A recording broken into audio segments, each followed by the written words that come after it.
Shalom, shalom, shalom, shalom, héritier de l'Éternel. Ce matin encore, nous nous retrouvons. Que la grâce de l'Éternel repose sur chacun de vous. Que son amour incommensurable, indéfini, immense, vous donne de pouvoir entrer dans ses grâces.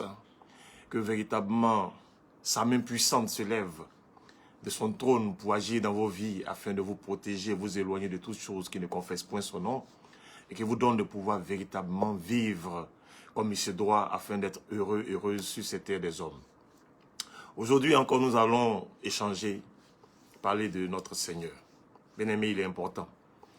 Aujourd'hui, quand vous regardez à ce qui se passe, il est important que nous nous réveillions. Sur la toile, surtout sur la toile, parce que c'est devenu le canal le plus puissant de communication, n'est-ce pas? Sur les réseaux sociaux aujourd'hui, il y a tellement de choses qui sont enseignées. Il y a tellement d'enseignants. Il y a tellement de serviteurs que véritablement, d'un enseignement à un autre, tu risques de te perdre. Quand tu écoutes certains enseignements, tu te demandes si toute ta vie, tu as eu le temps de pouvoir lire la Bible. Est-ce que tu as déjà entendu la parole de ce Dieu-là? Est-ce qu'on t'a déjà enseigné? Parce que tu découvres que véritablement, les fondements même de ta foi sont ébranlés. Et ça, c'est dangereux. Oui, certains enseignements peuvent, comment je pourrais dire, être faux. C'est vrai. Mais si les fondements même de ta foi sont sur du sable mouvant, sont basés sur du sable mouvant, alors il est important de s'interroger. Bien-aimé, moi j'ai peur. Quand je regarde à tous ces signes, j'ai peur. Je me pose tellement de questions. J'interroge tellement notre Seigneur que je ne sais plus ce qu'il convient de faire. Mais lui, l'Éternel, il sait toutes choses. Rien n'est nouveau sur ses yeux. Rien n'est nouveau. C'est des choses qu'il savait qui devaient arriver. Et pour cela, il nous a avertis. Il nous a prévenus. On entend même dire qu'aujourd'hui, notre Seigneur Yeshua n'a jamais existé. Sur la toile aujourd'hui, on entend tellement de choses. On nous fait croire que nous adorons un Dieu qui vient de l'Occident. C'est possible. Bon, je dis c'est possible. On nous donne même l'histoire, on nous raconte des histoires que certains empereurs auraient détruit toutes les Bibles, etc., etc. Mais avant, les Bibles n'existaient pas. Avant, les Bibles n'existaient pas. Avant, c'était des parchemins. Mais au-delà des parchemins, il y avait les détenteurs de l'histoire qui étaient là. Et qui relataient l'histoire de ce peuple. Leur témoignage avec ce peuple, avec ce Dieu-là. D'où la Pâque. C'était un moment où on se remémorait, n'est-ce pas, ce qu'on avait vécu avec ce Dieu-là. Et de génération en génération, n'est-ce pas, les gens pouvaient transporter l'histoire. Pas la dénaturer. Mais, non pas sans la tronquer. Mais l'histoire réelle, vraie, était enseignée. Donc, des empereurs aient détruit les Bibles. Ça n'a rien changé à ces dieux-là. Avant, il n'y avait pas des écrits. Mais ces dieux n'existaient pas pour autant. Aujourd'hui, tu peux recevoir des enseignements de Dieu sans un support. Dieu peut se révéler à toi. Les prophètes, Dieu se révélait à eux, c'est au travers de ce qu'ils annonçaient que leurs disciples ont pris le temps d'écrire. Et plus tard, on a mis tous ces écrits ensemble pour que ça soit une Bible. Aujourd'hui, on nous fait croire que notre Seigneur, Yeshua, n'existe pas. Il n'a jamais existé. Et que c'est une légende. Bien aimé, les temps sont graves, sont dangereux. Les temps sont dangereux. C'est des choses qui avaient été annoncées. Et nous les vivons aujourd'hui. Il est important qu'on fasse attention. Aujourd'hui, sur la toile, sur les réseaux sociaux, il y a tellement d'enseignants. Il y a tellement de prophètes, des détenteurs de l'histoire, des personnes à qui Dieu parle à tout moment. Ils n'ont pas non, ils n'ont pas besoin d'aller interroger le Seigneur pour vous donner une réponse. C'est dès que, comme on le dit, des consultations en direct. Mais Daniel même qui avait le don d'interprétation des songes. Daniel, il avait le don d'interprétation des songes. Mais lorsqu'on lui racontait un songe ou une histoire quelconque, il prenait le soin d'aller interroger le Seigneur pour savoir qu'est-ce que le Seigneur voulait dire. Mais aujourd'hui, on n'a plus besoin de ça. Dès que tu appelles la personne pour lui dire « j'ai fait un songe », aucune sagesse.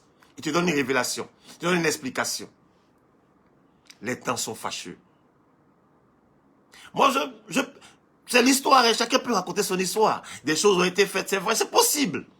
Mais je sais une chose, c'est que l'Éternel, il a toujours existé.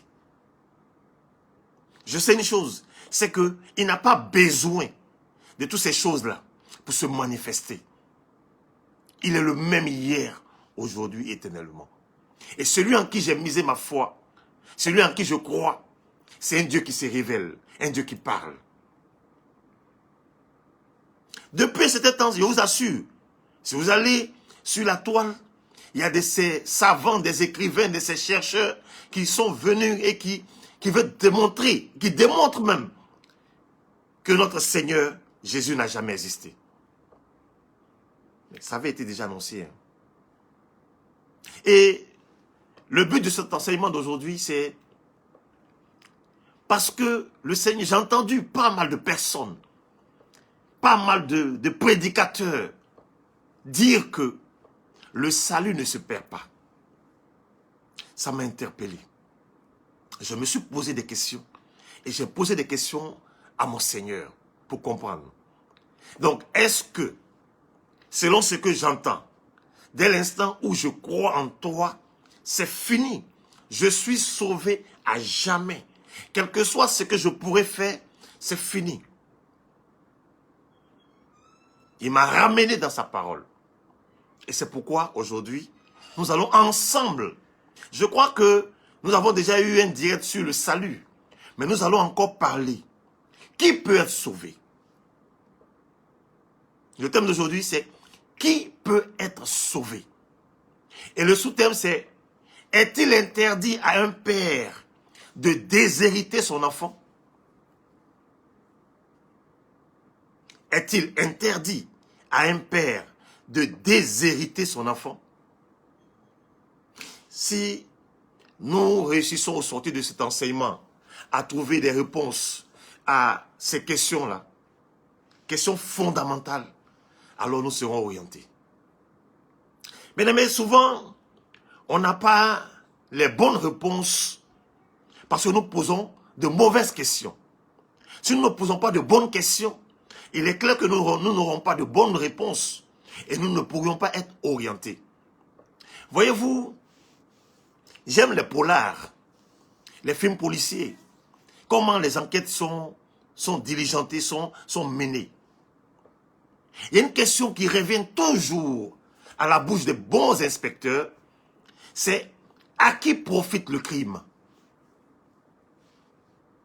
À qui profite le crime?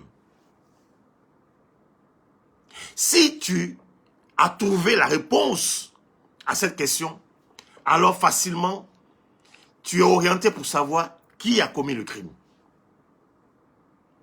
Souvent, vous voyez, aujourd'hui, il y a des gens qui ont fait des décennies d'années en prison, accusés faussement. Parce que souvent, elles étaient la dernière personne à avoir vu la personne qui est décédée, qui est morte, qui a été, je vais dire, assassinée. Et pour cela, elles se sont retrouvées en prison. Parce que les enquêteurs n'ont pas cherché à savoir à qui profitait le crime. Aujourd'hui, au regard de tout ce que nous assistons, à qui profitent ces hérésies? À qui profitent des faux enseignements, ces fausses doctrines? À qui cela profite? Si on a trouvé la réponse, alors on fera attention et on cherchera la vérité pour être orienté et marcher selon la droiture de l'Éternel. Nous allons tirer notre sommet d'aujourd'hui dans le livre de Marc. Marc chapitre 10, nous allons lire à partir du verset 23 au verset 27. Jésus, regardant autour de lui, dit à ses disciples qu'il sera difficile à ceux qui ont des richesses d'entrer dans le royaume de Dieu. Les disciples furent étonnés de ce que Jésus parlait ainsi. Et reprenant, il leur dit, mes enfants, qu'il est difficile à ceux qui se confient dans leur richesse ou dans les richesses d'entrer dans le royaume de Dieu. Il est plus facile à un chameau de passer par le trou d'une aiguille qu'à un riche d'entrer dans le royaume de Dieu. Les disciples furent encore plus étonnés et se dirent les uns aux autres, et qui peut être sauvé? Jésus les regarda et dit, cela est impossible aux hommes, mais non à Dieu, car tout est possible à Dieu. Cela est impossible aux hommes, mais pas à Dieu. Mais la question c'est, qui peut être sauvé? Il est difficile aux riches, ceux qui possèdent des richesses, ou ceux qui se confient en des richesses, de pouvoir entrer dans le royaume des cieux. Et là, les disciples vont se poser la question, qui peut être sauvé alors? Si des riches, à eux, il est difficile d'entrer dans ce royaume-là, alors qui peut être sauvé? Bien aimé, comme je l'ai dit, si tu ne te poses pas les bonnes questions, tu n'auras pas les bonnes réponses. Si on nous dit que le salut ne se perd pas, alors, parce que j'ai cru, je peux aller tuer. Parce que j'ai cru, je peux aller dérober, voler. Parce que j'ai cru, je peux convoiter, prendre la femme d'autrui. Parce que j'ai cru en ce Dieu-là, je peux me permettre de toutes choses et que je ne vais pas perdre mon salut. Ça devient dangereux. Ça devient dangereux.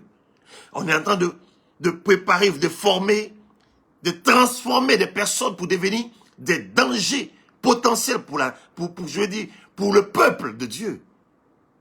Pour l'humanité tout entière. Parce que j'ai cru. Crois et tu seras sauvé. C'est pas ce qui est dit. Parce que j'ai cru. Alors je suis sauvé. Je ne perds pas mon salut. Si tel est le cas, alors je pense que ce Dieu-là n'est pas juste. Nous allons définir un peu sauver. Le mot sauver, selon le Robert, c'est faire échapper à quelqu'un ou à un groupe de personnes à un danger, un grave danger. Deuxième définition, c'est empêcher la destruction, la perte de quelque chose. Voici comment le Robert définit, n'est-ce pas, sauver, être sauvé. Le dictionnaire biblique dit, c'est rendre sauf, faire échapper plutôt quelqu'un à la destruction, délivrer de la culpabilité et de la puissance du péché. Alléluia, ça devient intéressant. Je reprends. Rendre sauf, faire échapper quelqu'un à la destruction, délivrer de la culpabilité et de la puissance du péché. Alors, la question véritable que je me suis posée, c'est quoi être sauvé? Parce que quand je lis la Bible, quand je parcours la Bible, je comprends que il y a deux éléments qui interviennent quand il s'agit du mot sauver. On est sauvé de quelque chose, on est sauvé par quelque chose. Mais je n'ai jamais entendu, on est sauvé pour quelque chose. Nulle part je n'ai lu cela, qu'on est sauvé pour quelque chose. On est sauvé de quelque chose. On est sauvé par quelque chose. Mais jamais sauvé pour. Nous allons lire des passages pour, n'est-ce pas, comprendre. Josué chapitre 2, le verset 13. Josué chapitre 2, verset 13. Il nous dit ceci. Donnez-moi l'assurance que vous laisserez vivre mon père, ma mère, mes frères, mes sœurs et tous ceux qui leur appartiennent et que vous nous sauverez de la mort.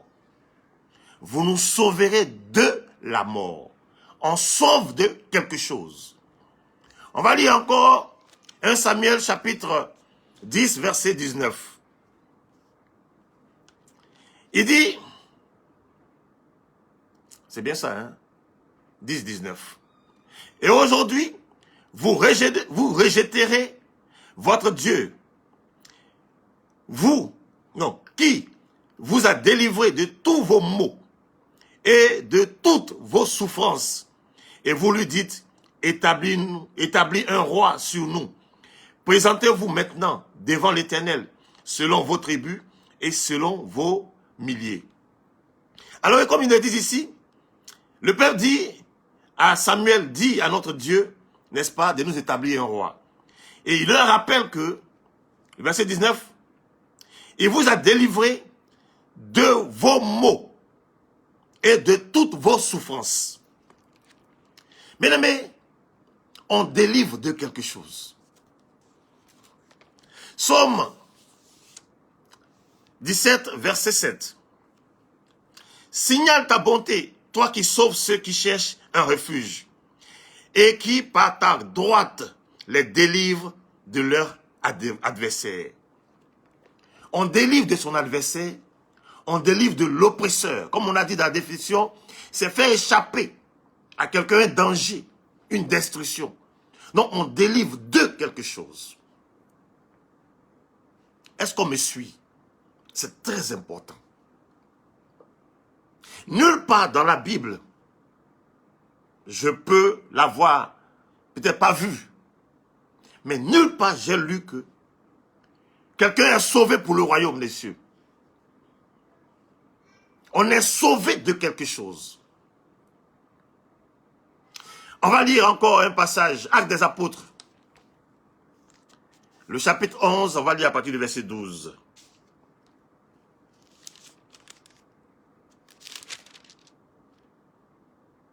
On va lire à partir du verset 11, c'est mieux.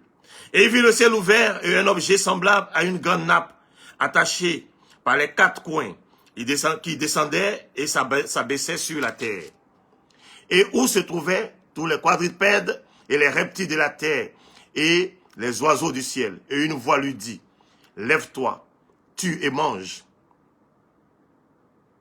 Mais Pierre lui dit, non Seigneur, car je n'ai rien mangé de souillé ni d'impur. Bien-aimés, c'est fort, hein? Vous voyez, il a fallu que certaines choses nous arrivent pour que nous comprenions ce que c'est que le salut. Il est très important de le savoir. Je dis bien, très, très important de le savoir. Romains chapitre 5, verset 9.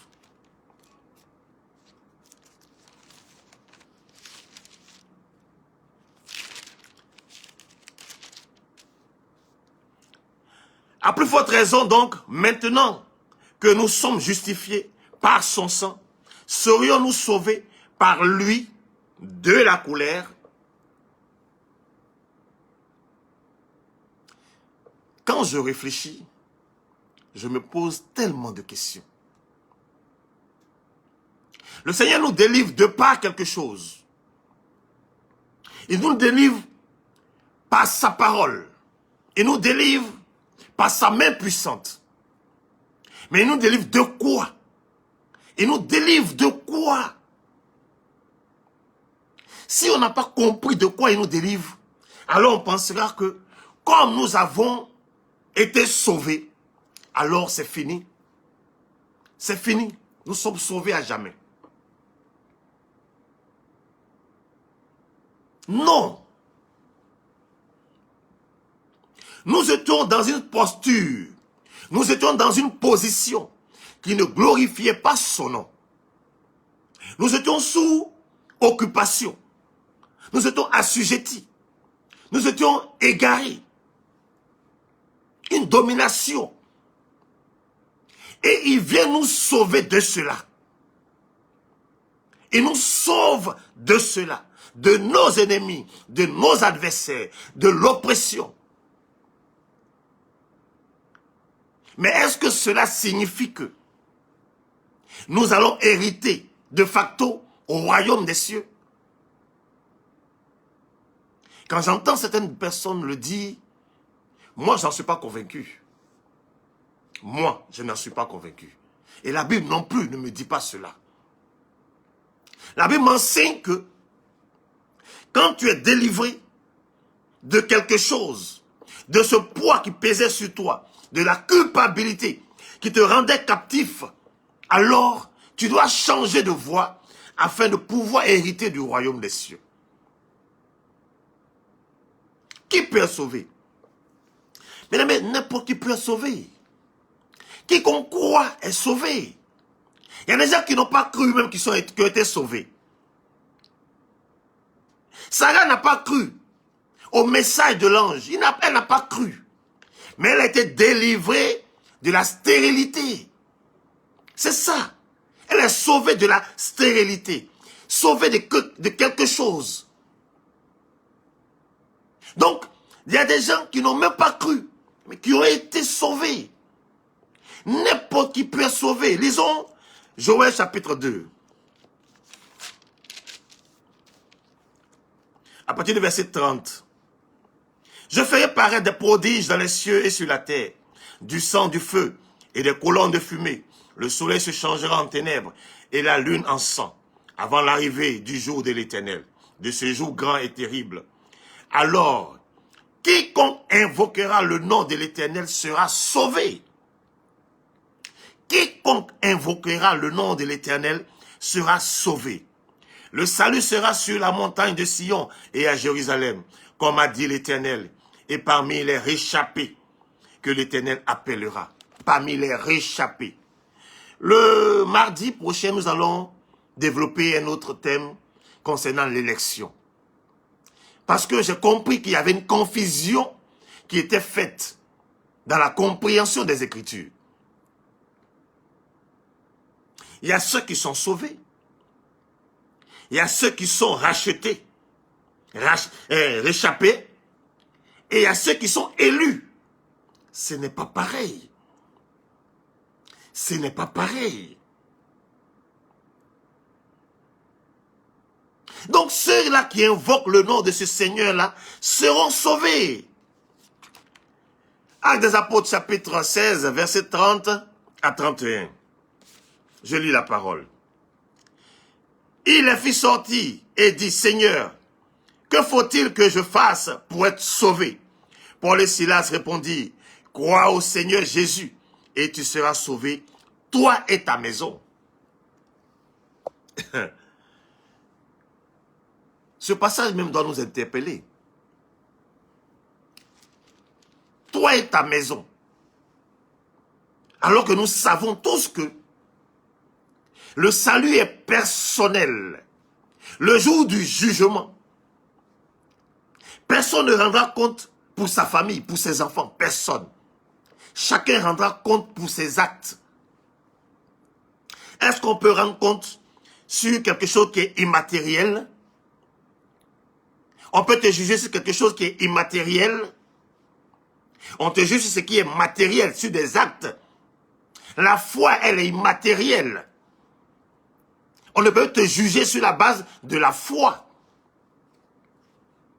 Parce que tu as cru, toi et ta famille, vous êtes sauvés. Oui. Sauvés de quoi? C'est la bonne question. Sauvés de la malédiction. Sauvés de l'oppresseur. Sauvés du diable, oui. Mais pas sauvés pour hériter du royaume des cieux. Ce n'est pas pareil. Sinon, la vie serait trop facile. Sinon, tout le monde allait hériter de ce royaume-là. Sinon, tous, pourquoi on va fournir ces efforts-là, alors? Pourquoi on va se priver de beaucoup de choses?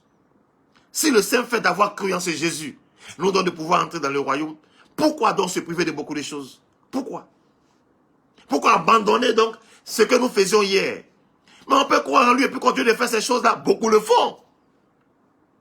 Beaucoup, quand bien ils confessent Jésus-Christ, ils sont chez les marabouts. Beaucoup, quand bien ils confessent Jésus-Christ, ils sont dans les loges maçonniques. Donc si tu peux faire les deux choses-là, et puis ne pas perdre ton salut, alors Dieu lui-même se contredit. L'Éternel lui-même se contredit. Et l'Éternel ne serait pas juste dans ce qu'il fera. Mes bien-aimés, il y a vraiment matière à réflexion.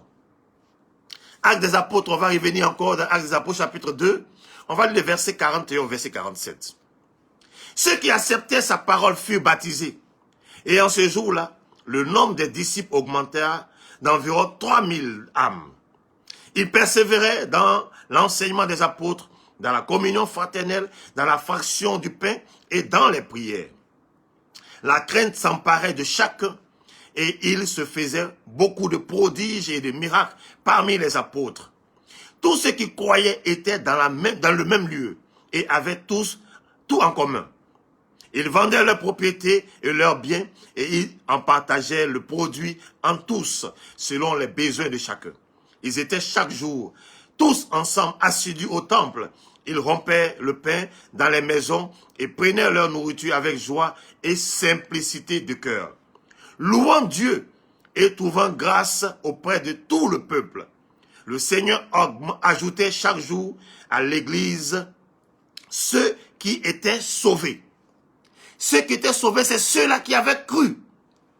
C'est ceux-là qui marchaient dans les parvis de l'Éternel. C'est ceux qui étaient assidus. Ils avaient cru, n'est-ce pas, à la prédication, n'est-ce pas, des apôtres. Et ils étaient sauvés. Selon ce que nous attendons aujourd'hui, dès l'instant où tu as accepté ce Jésus, tu crois qu'il est mort pour toi, tu es sauvé. Et ce salut-là, tu ne le perds plus jamais. C'est pourquoi le sous-thème, est-il interdit à un père de déshériter son enfant, quand bien même l'enfant est indigne de lui, quand bien même l'enfant fait sa honte, quand bien même l'enfant est inconscient, comme c'est mon enfant, je lui lègue mon héritage.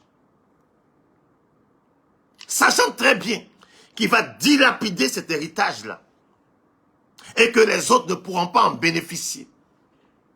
Comme c'est mon enfant, donc je lui lègue mon héritage. Est-ce que c'est censé ce qu'on raconte? Est-ce que je veux dire, est-ce que c'est mature?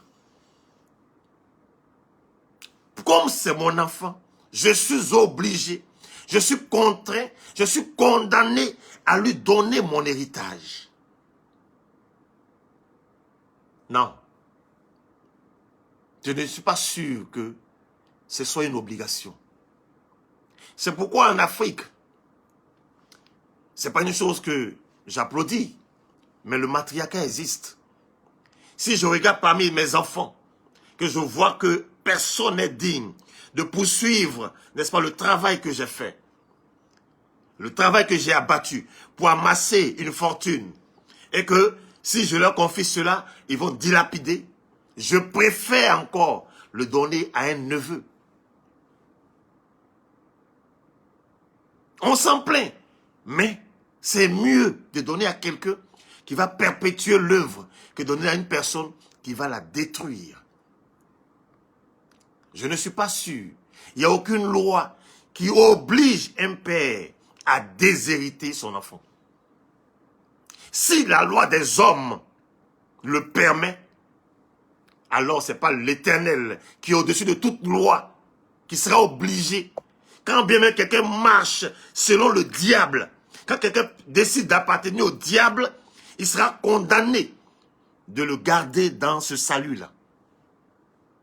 Non. C'est une erreur.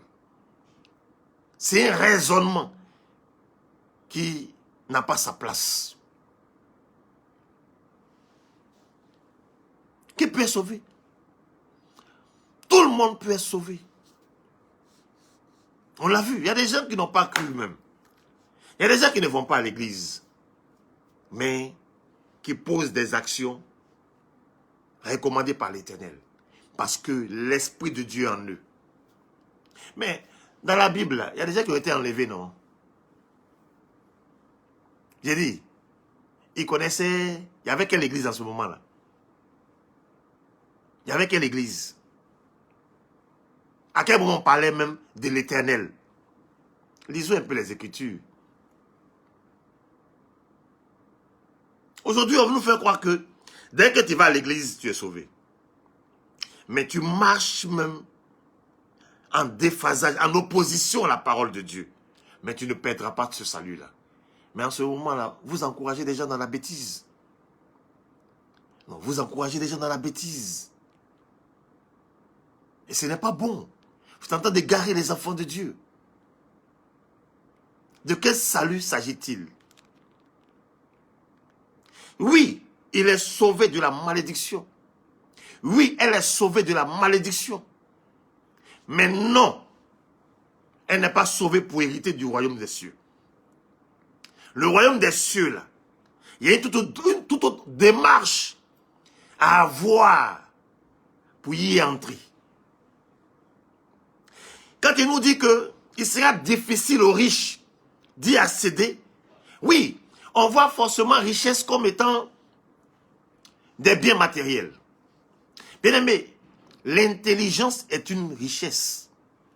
La connaissance est une richesse. Aujourd'hui, les gens raisonnent tellement. Et ils raisonnent sur la base de quoi? Pas sur la base de la parole de Dieu.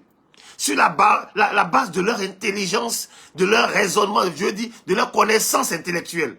Et ça n'a rien à voir avec le Seigneur. C'est pourquoi il nous demande de nous comporter comme des enfants. L'enfant ne raisonne pas. L'enfant, il ne raisonne pas. À moins que ça ne vienne pas de la parole de Dieu. Aujourd'hui, tu as la capacité de pouvoir sonder les Écritures. Tu refuses, mais tu discutes seulement. Quand on te dit quelque chose, tu rejettes la chose parce que ça frappe très mal à tes oreilles. Parce que ta foi, qui est basée sur du faux, ne supporte pas cela. Tu rejettes tout du revers de la main. Alors que tu sais lire, tu peux lire les Écritures pour comprendre, mais tu refuses. Tu préfères rester dans cette rêverie-là et miroiter, te faire miroiter des choses qui ne vont jamais t'arriver. Pourquoi? Pourquoi on refuse la vérité? Pourquoi on refuse de sonder les Écritures? Pourquoi on refuse de fouiner pour comprendre? Ne donnons pas foi à tout ce que nous attendons. Donc vous allez croire aussi à ceux-là qui disent que Jésus n'a pas existé, n'a jamais existé. Non! C'est vraiment très grave. Nous allons lire des passages pour comprendre que le royaume des cieux, là, ce n'est pas un jeu d'enfant.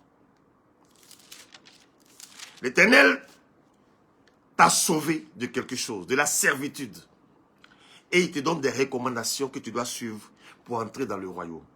Si tu refuses de marcher selon ces recommandations, mais tu ne vas pas entrer dans ce royaume-là. À moins que tu te dises que toi, ton royaume, comme beaucoup le disent, c'est ici sur terre. Beaucoup disent qu'il n'y a pas de royaume des cieux. Non, le paradis n'existe pas. Que le paradis, c'est ici sur terre. Tu peux aussi admettre cela et puis marcher en fonction de ça. Dès l'instant où tu as ce que tu veux, tu peux te mouvoir, tu peux t'acheter ce que tu veux, alors c'est ton royaume des cieux. Il n'y a pas de souci. Mais sinon, si tu crois comme moi qu'il y a un royaume des cieux qui existe, alors faille que tu comprennes qu'il y a une démarche à avoir. Il y a toute une vie que tu dois mener pour pouvoir être digne de rentrer dans ce royaume-là. Lisons Matthieu chapitre 5, verset 20. Car je vous le dis, si votre justice ne surpasse pas celle des scribes et des pharisiens, vous n'entrerez point dans le royaume des cieux. Alléluia. Ça encore, vous allez dire que c'est Caliste Akba qui a dit ça? Non. Matthieu chapitre 5, le verset 20. Car je vous le dis, si votre justice ne surpasse pas celle des scribes et des pharisiens, vous n'entrerez point. Il n'a pas dit pas, hein. Oh. Il n'a pas dit pas. Vous n'entrerez point dans le royaume des cieux. Donc, il y a une justice que tu dois pouvoir appliquer. C'est ça. Tu dois marcher en conformité avec la parole de ce Seigneur-là. Sinon, tu ne vas pas entrer dans le royaume des cieux. Je ne te menace pas. Je ne te maudis pas. Je te révèle ce qui est écrit. Je te révèle ce que le Seigneur te demande de faire. Afin que tu prennes garde à ta marche et que tu réformes ta manière de voir les choses. Tu réformes ta manière de réfléchir. Tu réformes ta manière de marcher. Afin que tu puisses entrer dans le royaume des cieux. Nous allons lire encore un autre passage. Dans Matthieu, chapitre 7, le verset 21.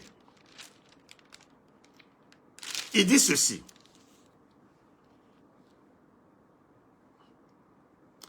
Ceux qui me disent, Seigneur, Seigneur, n'entreront pas tous dans le royaume des cieux, mais seulement celui qui fait la volonté de mon Père qui est dans les cieux. Alléluia.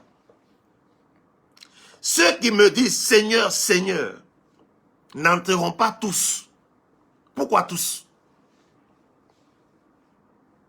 Pourquoi il y en a qui vont entrer et d'autres ne vont pas entrer? Peux-tu confesser le Seigneur sans avoir cru en lui? Peux-tu dire Seigneur, Seigneur quand tu ne crois pas en lui?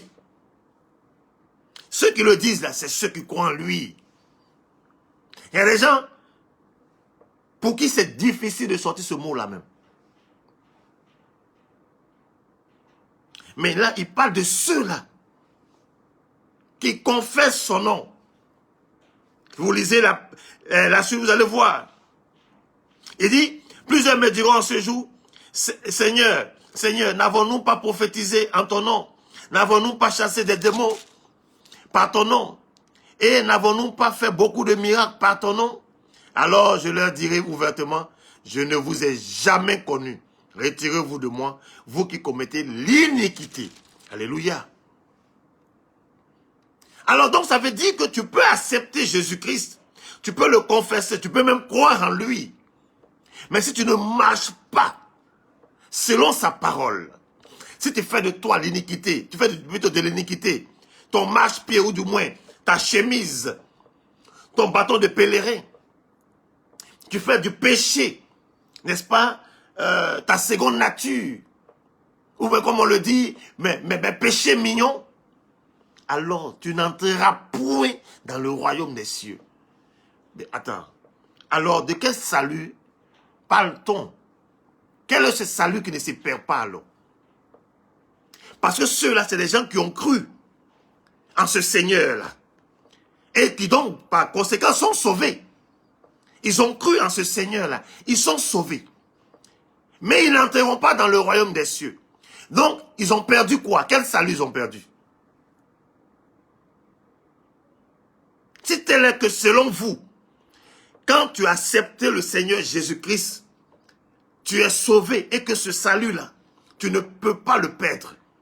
Alors ceux qui n'entreront pas dans le royaume des cieux, ceux qui auront prophétisé au nom de l'Éternel, ceux qui auront enseigné au nom de l'Éternel, ceux qui auront chassé des démons au nom de l'Éternel, pourquoi est-ce qu'ils n'entreront pas dans le royaume des cieux?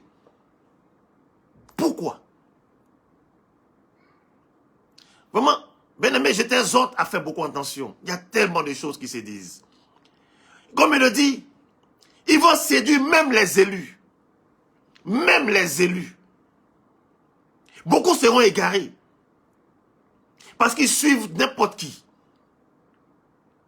Si je dois accepter Seigneur Jésus-Christ et que par cela, je ne peux plus être perdu et que mon salut, il est éternel et que le diable, malgré tout ce que je pourrais faire, le Seigneur va me racheter, alors donc, pourquoi est-ce que je dois me priver de ce dont il m'interdit?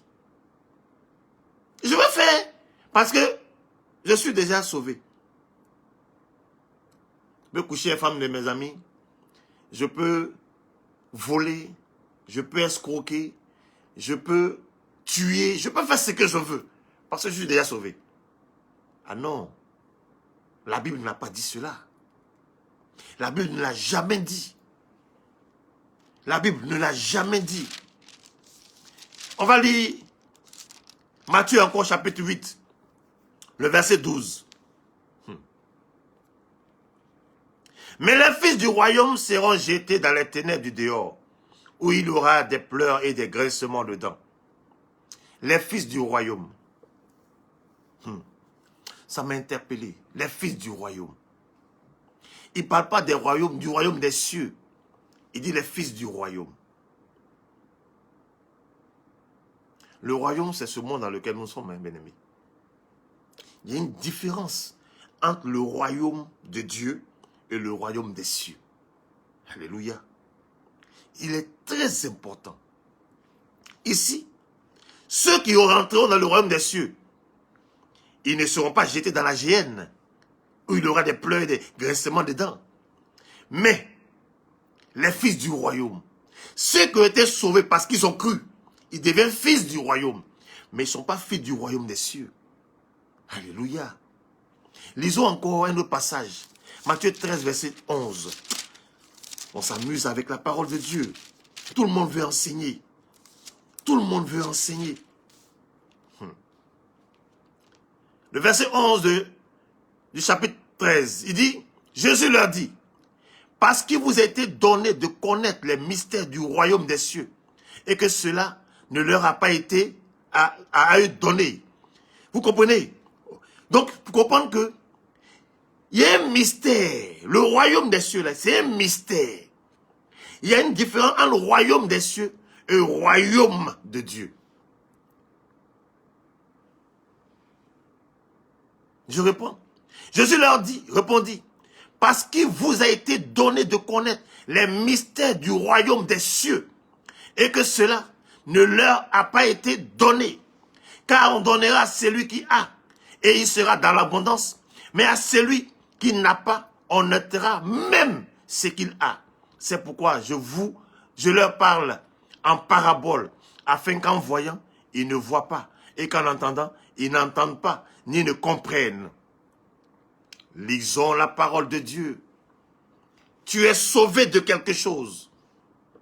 Maintenant que tu es libre, on attend de toi un certain comportement qui va te permettre de pouvoir entrer dans le royaume.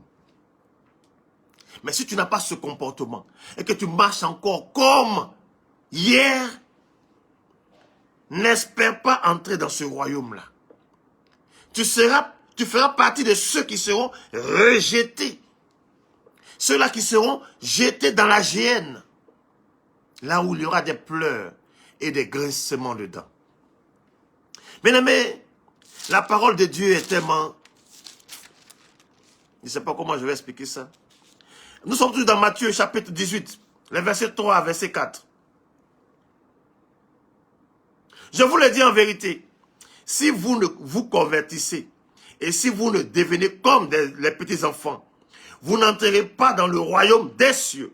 C'est pourquoi quiconque se rendra humble comme ce petit enfant sera le plus grand dans le royaume des cieux.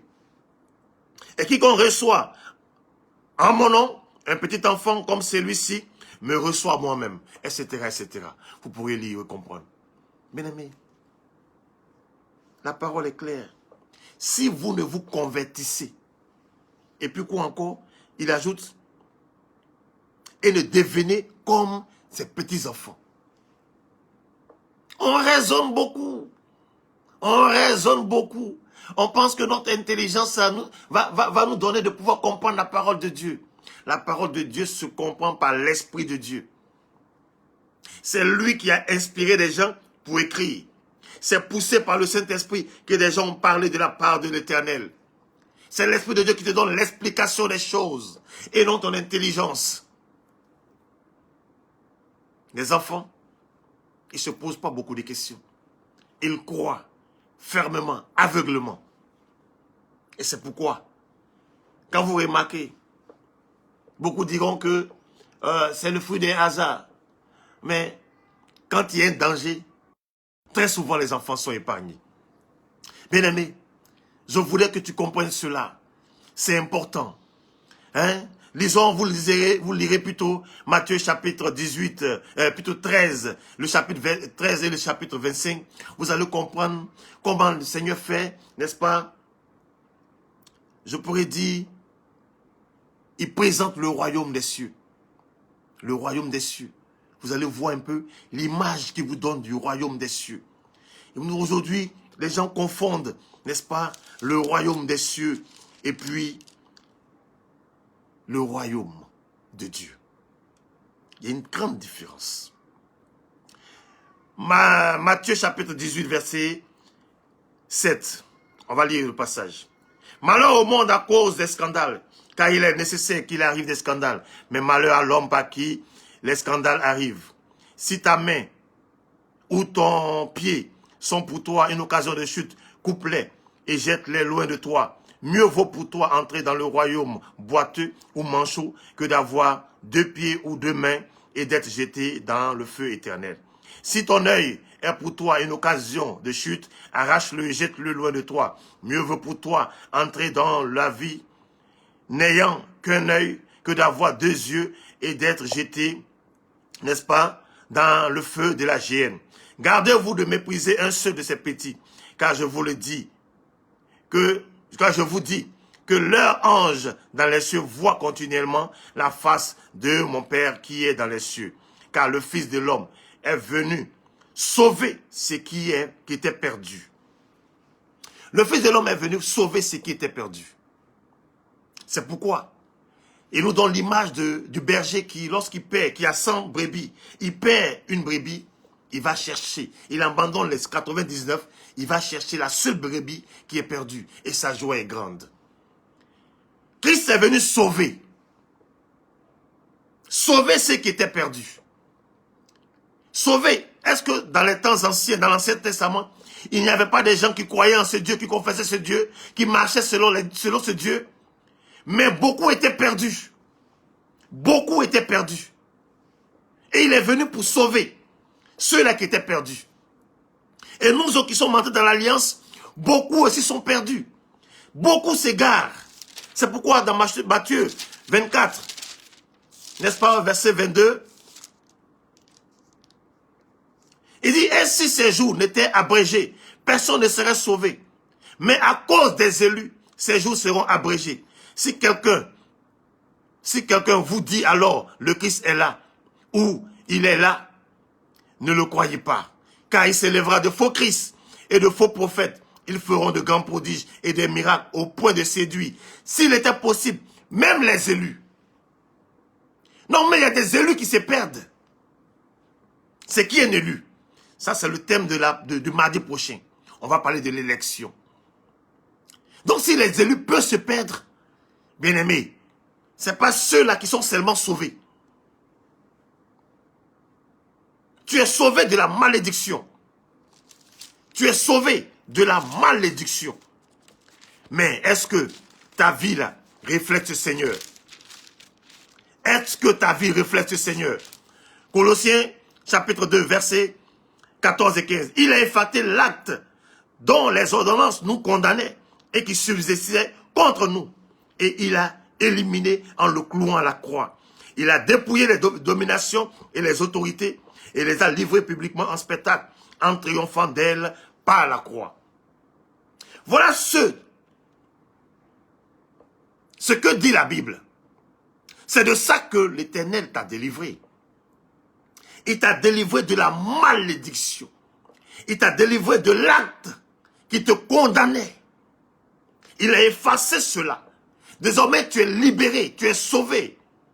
Mais il faut marcher maintenant dans sa parvis. Si tu continues de faire les mêmes choses, ou même pire, n'espère pas entrer dans ce royaume des cieux-là. Le royaume des cieux est réservé pour ceux-là qui sont violents. Ceux-là qui ont compris que rien n'est facile face à l'adversité, face à tout ce que le monde nous présente. Il faut tenir ferme. Les gens se sont basés sur des Écritures. Éphésiens chapitre 1 verset 4. Nous allons lire ça pour terminer. Non, C'est grave, hein? Éphésiens 1, verset 4, il dit, en lui, Dieu nous a élus avant la fondation du monde, pour que nous soyons saints et irréprochables devant lui. C'est ça qui donne aux gens de dire qu'on ne perd pas le salut. Mais ici, on parle de qui? Ici, on parle des élus. On ne parle pas des sauvés. On ne parle pas des rachetés. On parle des élus. Qui sait s'il est élu? À quel moment on peut savoir qu'il y a élection? Il y aura élection le jour du jugement. Il y aura des critères. C'est selon ces critères-là que les gens seront élus. Mais il y a ceux-là que Dieu connaît d'avance. Le salut se perd. Car il y a deux volets. Il y a sauvé de quelque chose. Et de la part de quelque chose ou de quelqu'un. On est sauvé d'eux. On est sauvé par. Mais cela ne t'octroie pas de facto le royaume, l'accès au royaume des cieux. Pour y arriver, il y a un comportement que tu dois avoir. C'est pourquoi je vous invite, frères et sœurs, dans ce Seigneur-là, à méditer jour et nuit la parole de ce Dieu-là, à marcher selon lui, à le glorifier dans ce que nous faisons. Nous devons être des témoignages vivants face à ce que présente le monde. Nous avons fait un choix, celui de marcher selon notre Créateur. Nous devons donc par conséquent être des exemples. Nous devons être par conséquent des modèles. Nous devons abandonner l'ancien levain. Nous devons abandonner le levain. Nous devons abandonner ce qui ne vient pas de lui. Nous devons abandonner des pratiques et des réflexions qui viennent du monde. Nous ne devons pas voir les choses comme le monde les voit. Sinon, nous n'aurons pas changé. Il dit, convertissez-vous. Réformez vos voies. Réformons nos voies. Réformons nos voies, bien-aimés. Les temps sont mauvais. Les signes sont là. Les signes de la fin des temps sont là. Le diable est à l'œuvre. Réveillons-nous. Réveillons-nous. Le monde entier se prépare à célébrer la Pâque. Qu'est-ce que la Pâque pour toi? Que symbolise la Pâque pour toi? Qu'est-ce qu'elle représente dans ta vie? Qu'est-ce que ça te donne de pouvoir comprendre? Quelle leçon tu tires de la Pâque? De la célébration de la Pâque? Quelle résolution tu prends au sortir de ça? Avant même d'y entrer, avant même de la célébrer, quelle résolution tu prends? Voici des questions. Si l'Éternel nous dit, si le Seigneur nous dit que ce n'est pas tous ceux qui crient Seigneur, Seigneur qui entreront dans le royaume des cieux, ça veut dire que le salut se perd. Tu as été sauvé parce que tu crois en lui. Crois et tu seras sauvé. Tu crois, oui, tu es sauvé. Tu es sauvé, pas pour le royaume, tu es sauvé de la malédiction. Tu es sauvé du joug de la servitude. Tu es sauvé du fardeau, de la culpabilité qui pesait sur toi. Quand tu poses un acte, que toi-même, ta conscience te donne de pouvoir comprendre que l'acte que tu as posé n'est pas bon, tu es sous le joug de la culpabilité. C'est un fardeau, c'est une prison. Mais le fait d'avoir cru en ce Dieu-là te délivre de ce fardeau. Tu es délivré de la puissance du péché. Tu es délivré de la puissance de l'ennemi. Tu es délivré de la main de l'oppresseur. Mais tu n'es pas délivré pour entrer dans le royaume des cieux. Non, non, non. Tu es délivré pour être libre. Maintenant que tu es libre, tu dois poser des actes que tu vas présenter à l'Éternel le jour de l'avènement, de son avènement. C'est ce jour-là que tu comprendras que ce que tu as fait là te donne le pouvoir d'entrer dans le royaume des cieux. Parce que beaucoup, avec qui peut-être que tu as marché, vous avez fait certaines choses, beaucoup ceux-là seront rejetés. Le salut, c'est quelque chose que nous devons comprendre dans sa profondeur. Nous confondons tout. Nous confondons tout. Et cela nous égare. Et cela donne à certaines personnes de demeurer dans le péché, de faire ce qui est contraire à la parole de Dieu. Parce qu'ils ont appris que quand tu es sauvé, tu ne peux plus perdre ton salut. Bien-aimé, Lisons les chapitres 13 de Matthieu et les chapitres 25 de Matthieu. C'est beaucoup d'enseignements. Il y a tellement de paraboles qui illustrent, n'est-ce pas, l'histoire du royaume. Comment y accéder? Maintenant, il y a un effort que Dieu te demande. Hier, tu n'as pas posé... Personne n'a fait d'effort pour être sauvé. C'est par la puissance de son esprit que nous sommes sauvés. Ce n'est pas par nos œuvres que nous sommes sauvés. Mais nous sommes sauvés pour que nous marchions en conformité avec sa parole. C'est pourquoi il peut dire, va et ne pêche plus. Va et ne recommence plus ce que tu faisais. Mais sinon, si parce que tu es sauvé de quelque chose, donc tu peux continuer de faire ce que tu as envie de faire, pourquoi il va dire ça? Faisons très attention. Faisons très attention aux enseignements que nous écoutons. Car beaucoup nous enfoncent dans la facilité, beaucoup nous enfoncent dans tout ce qui est perversité, abomination, et puis espérant que nous allons pouvoir être avec lui dans le royaume des cieux. Non, c'est faux. La Bible est claire sur ce sujet-là. Et lisons la Bible pour le comprendre. Que le Seigneur vous ouvre l'esprit encore. Qu'il fasse tomber les écailles de vos yeux. Qu'il vous donne de pouvoir rechercher sa parole. Qu'il nous donne de pouvoir véritablement demeurer en sa présence. Rattaché au cep qu'il est. Afin de pouvoir être alimenté par la sève qui montre depuis les racines. Pour nous donner de pouvoir avoir un éclat glorieux pour la gloire de son Saint-Nom. Que le Seigneur vous bénisse et vous donne de célébrer véritablement cette Pâque-là, selon son esprit, dans le respect de sa parole, dans l'humilité, dans la sagesse, et que véritablement nous nous retrouvions la semaine prochaine, mardi, pour développer encore ce thème qui concerne l'élection. Que le Seigneur vous donne de pouvoir demeurer dans sa présence au nom de Yeshua. Amen.